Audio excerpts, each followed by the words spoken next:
everyone. My name is Jerome Richardson.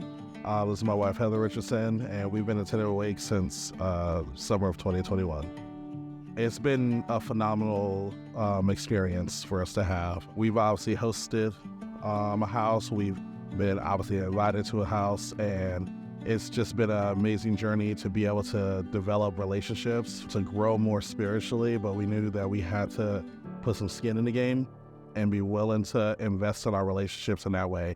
And that means sometimes exposing ourselves, which was scary, but I feel like it's been a great experience.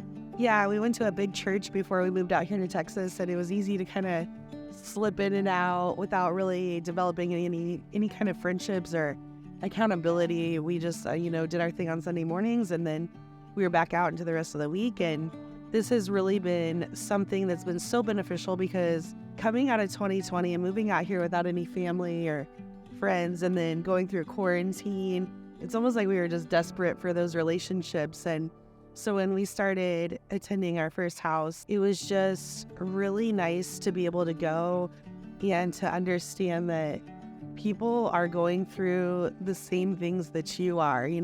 It's not this, like, we all have to have it all together and put on a face. We got real and vulnerable, and it was just amazing to be like, oh, you're going through that. I've been through that too.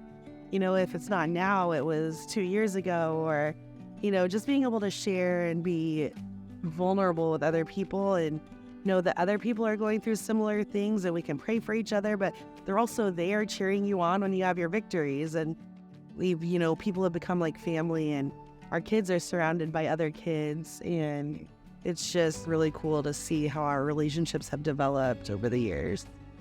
Yeah, I think the one thing, we talk about sharing experiences, obviously I said earlier, it's kind of like two things, right? It's about not only sharing your experiences, but also humbling yourself for people to speak into your life. The great thing about Wake is not only are we multicultural, but we're also multi-generational.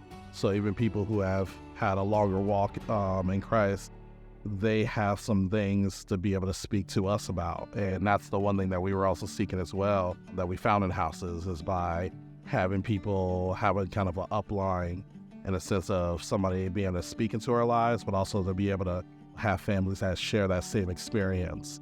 It's just been amazing and humbling, challenging. It gets maybe even uncomfortable, but we know that usually when God calls you to something to be uncomfortable, that's usually a sign that you're living on purpose.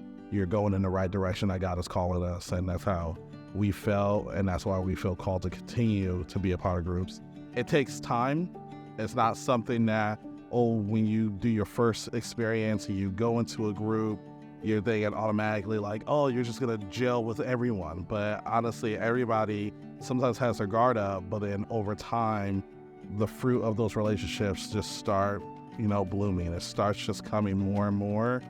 And it's just been an amazing thing, being a part of a house from 2021 all the way till now, 2023. It's like night and day, seeing where those relationships have developed, and we're still just even scratching the surface. So I recommend anybody, especially if you've been in a similar situation as us, you don't have family in the neighborhood or in close proximity, you don't have maybe deep friendships with people to share your spiritual life with, I definitely recommend being a part of a Wake House.